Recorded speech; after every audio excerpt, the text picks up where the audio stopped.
both the prosecution and the defense panels decided not to present the concerned bank officers or the AMRC to ascertain the veracity of the data allegedly provided by the AMRC to the Office of the Ombudsman, despite the respondent's submissions to this court of a written waiver to cause the opening of all his bank accounts. Laudable as this belated act on the part of the respondent Chief Justice may be, it would have served him better if he had just presented bank instruments, documents, as evidence to either confirm or refute the documents showing his bank transactions as presented by the Ombudsman. It has not escaped this presiding officer that initially, last May 22nd to be exact, before he walked out of this hall, of this court, the Chief Justice signed the said waiver in open court, but made the release of the same conditional. That is, after all the 188 signatories to the articles of impeachment and Senator Judge Franklin Drilon have signed a similar waiver. It was only during their hearing last May 25 that the Chief Justice decided finally to submit a waiver to this court without any preconditions.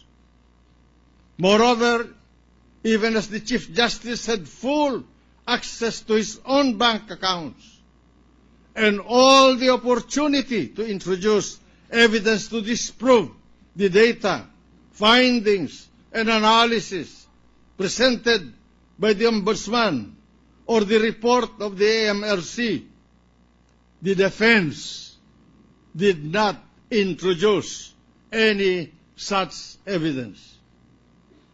As it is, the impeachment court could only rely on the documents supplied by the Ombudsman, which show the respondent's bank transactions, but which do not show the actual bank balances of respondents' bank accounts.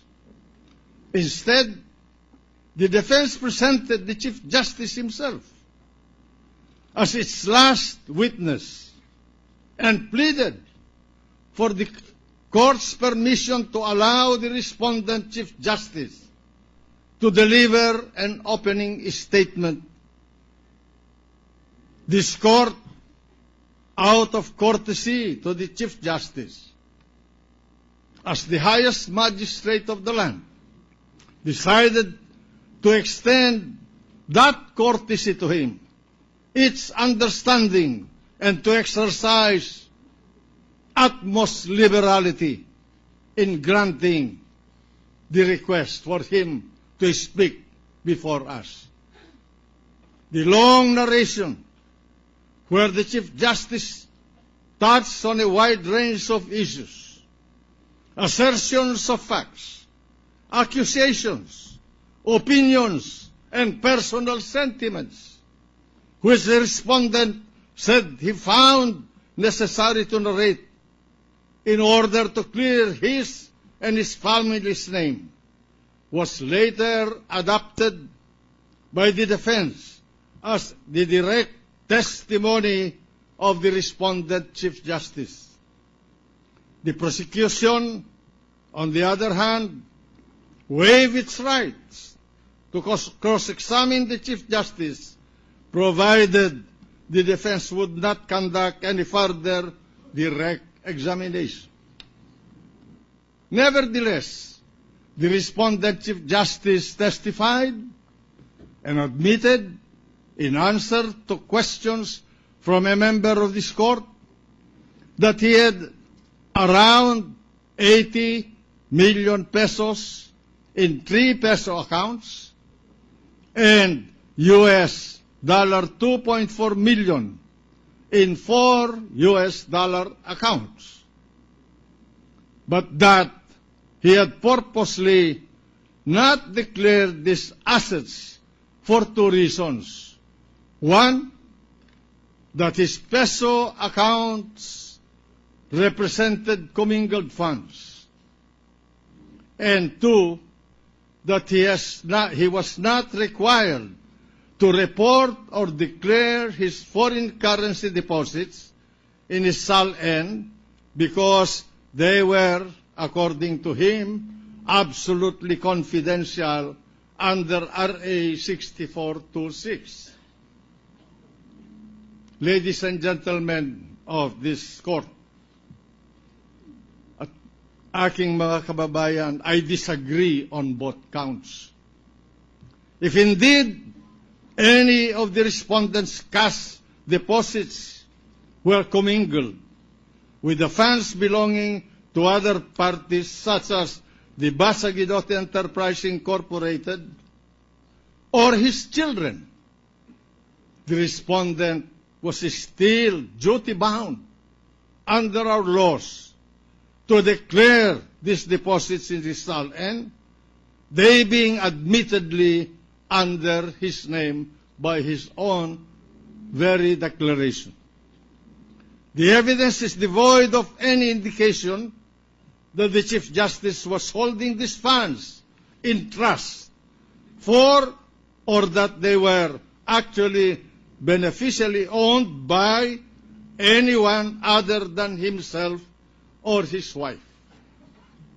Assuming that any part of such deposits in truth belong to third parties, the respondent could have indicated such third-party funds as corresponding liabilities in his SALN that would have reflected his true, real, and real net worth.